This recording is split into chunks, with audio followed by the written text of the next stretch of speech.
நம்மளுடைய விண்வெளியில கண்டிப்பா ஒவ்வொரு இடத்துலயும் மோதல் அப்படின்றது நடந்துட்டு தான் இருக்கும். ஒரு கேலக்சி மோதலா இருக்கட்டும், பிளாக் ஹோல் மோதலா இருக்கட்டும், 2 நியூட்ரான் ஸ்டார் மோதலா இருக்கட்டும், எல்லாமே ஒரு மிகப்பெரிய இம்பாக்டை வெளிப்படுத்திட்டு இருக்கும். ஆனா ஒரு கேலக்சி இல்லாம பல கேலக்சிஸ் ஒன்னா மோதினா எப்படி இருக்கும்? அதாவது 2 கேலக்சி கிளஸ்டர்ஸ் தொடர்ந்து 200 மில்லியன் ஆண்டுகளா மோதிட்டே இருக்கு. நம்மளுடைய பூமியிலிருந்து கிட்டத்தட்ட 2.5 மில்லியன் ஒளியாண்டுகள் தொலைவில். இந்த வீடியோவில் நம்ம அந்த கேலக்சியை பற்றி டீட்டெயிலாக பார்க்கலாம். உண்மையிலேயே இந்த மோதல் ரொம்ப மிகப்பெரிய இம்பேக்டையும் மிகப்பெரிய ஷாக் வேவ்ஸையும் உருவாகிட்டு தான் இருக்குது. அப்புறம் மறக்காம சேனலை சப்ஸ்கிரைப் பண்ணிடுங்க. I'm Lokapala Karthikeyan. You are வாட்சிங் Zenith of Science.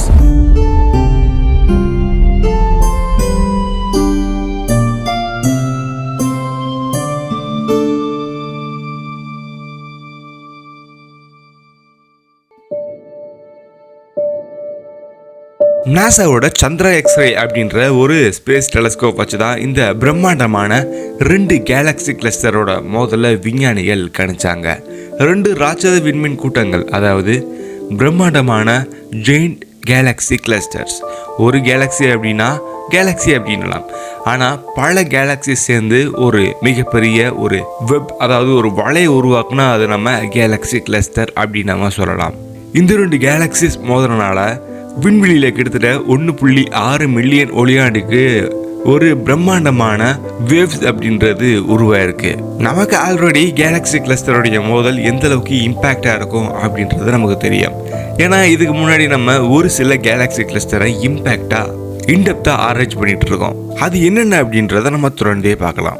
2 Galaxy cluster மோதுது அப்படின்னா அதில் இருக்கக்கூடிய சின்ன சின்ன கேலக்சிஸ், ஒரு கிளஸ்டரில் இருக்கக்கூடிய கேலக்சிஸும் இன்னொரு கிளஸ்டரில் இருக்கக்கூடிய கேலக்சிஸ்க்கும் நடுவில் இருக்கக்கூடிய டிஸ்டன்ஸ் அப்படின்றது கொஞ்சம் அதிகமாக தான் இருக்கும்.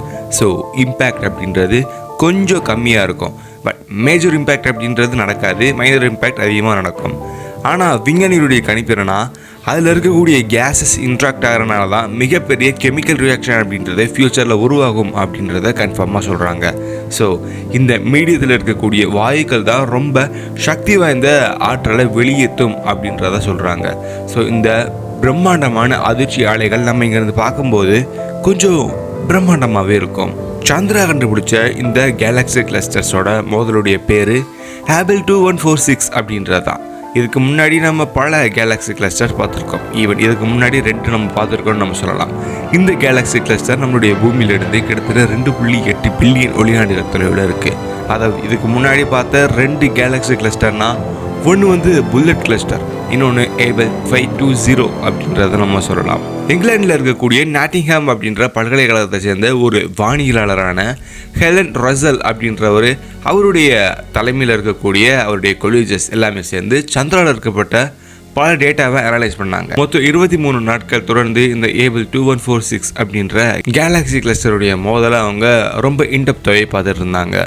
ஸோ இதோடைய அதிர்ச்சி எந்த அளவுக்கு இந்த விண்வெளியில் பரவி இருக்கும், அதாவது எந்த அளவுக்கு ஆழமா பரவி இருக்கும் அப்படின்றதையும் இவங்க பார்த்துக்கிட்டு தான் இருக்காங்க. ஒரு கேலக்சி கிளஸ்டரும் இன்னொரு கேலக்சி கிளஸ்டரும் டைரக்டா மோதுறனால அங்கே அதிர்ச்சி அலைகள் அப்படின்றது உருவாகுது. இதை விஞ்ஞானிகள் பார்த்தோம்னா அந்த கேலக்சி மோதுறதுக்கு முன்னாடி ஏற்படக்கூடிய ஒரு சின்ன அதிர்ச்சி அலை வில்ஷாக் அப்படின்றத சொல்லுவாங்க.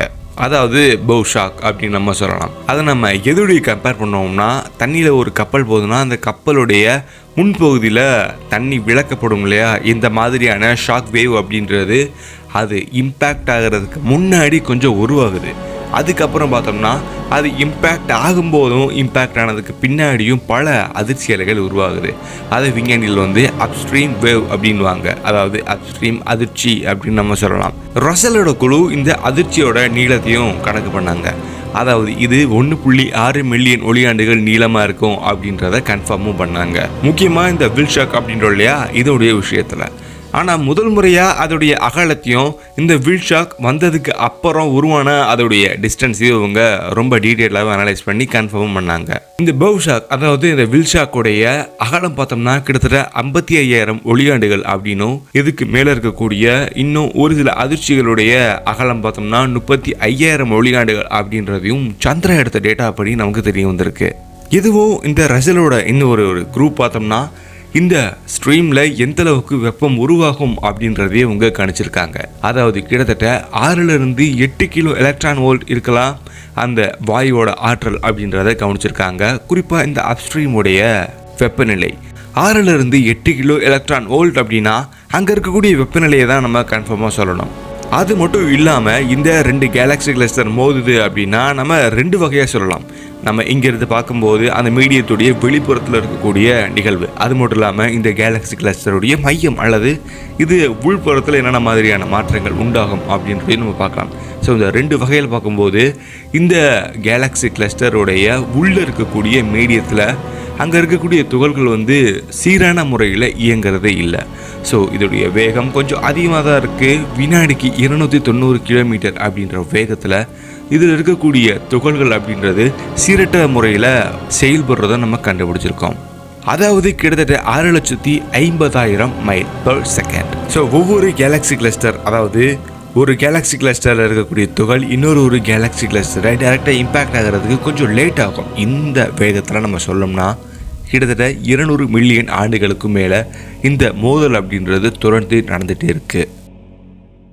ஏன்னா இந்த ஒரு பார்ட்டிகள் இன்னொரு பார்ட்டிகளை மோதுறதுக்கு கிட்டத்தட்ட 50,000 ஒளியாண்டுகள் வரையும் ஆகலாம் அப்படின்றத விஞ்ஞானிகள் சொல்கிறாங்க. That means distance. இந்த ஒரு பார்ட்டிகள் இன்னொரு பார்ட்டிகளை போய் சேரணும் அப்படின்னா கிட்டத்தட்ட 50,000 ஒளியாண்டுகள் வரையும் பயணிக்கணும். கேலக்ஸி கிளஸ்டருடைய பெரும்பாலான வெப்பம் அப்படின்றது மோதல் இல்லாமல் தான் உருவாகுதுன்றதை நம்ம உறுதிப்படுத்தலாம். அது நம்மளுடைய சூரிய குடும்பத்தோட கம்பேர் பண்ணுறது ரொம்ப நல்லதாக இருக்கும். அதாவது சூரியனிலிருந்து வெளிப்படக்கூடிய பார்ட்டிகள், அதாவது நம்ம சோலார் வைன்னு சொல்லலாம். சோலார் வை நம்மளுடைய பூமியை இம்பேக்ட் பண்ண முடியாது. ஏன்னா இதை சுற்றி ஒரு பிரம்மாண்டமான காந்த படலம் அப்படின்றது இருக்குது. ஸோ இந்த பெரிய காந்தத்தை தாண்டி அது உள்ளுக்குள்ளே வர முடியாது. ஆனாலும் நம்மளுடைய வளிமண்டலத்தில் மிகப்பெரிய இன்ட்ராக்ஷன் நடக்குது.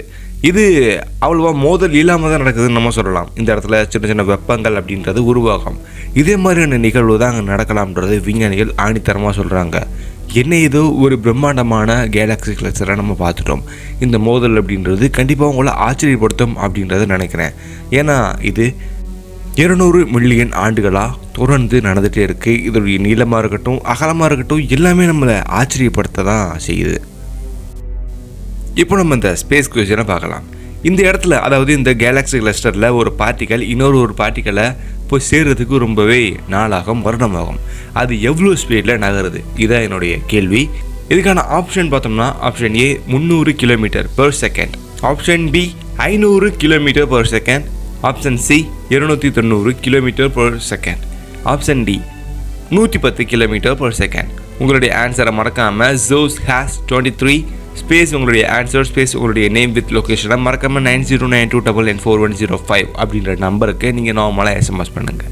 இதே மாதிரி வேறு ஒரு வித்தியாசமான விண்வெளி சார்ந்த ஒரு பயணத்தில் நம்ம சேர்ந்து பயணிக்கலாம். ஸோ நீங்கள் தொடர்ந்து எனக்கு சப்போர்ட் பண்ணுங்கள். மறக்காமல் நீங்கள் சப்ஸ்கிரைப் பண்ணிட்டு வெயிட் பண்ணுங்கள். தென் வீடியோ பிடிச்சா நீங்கள் லைக் பண்ணுங்கள்.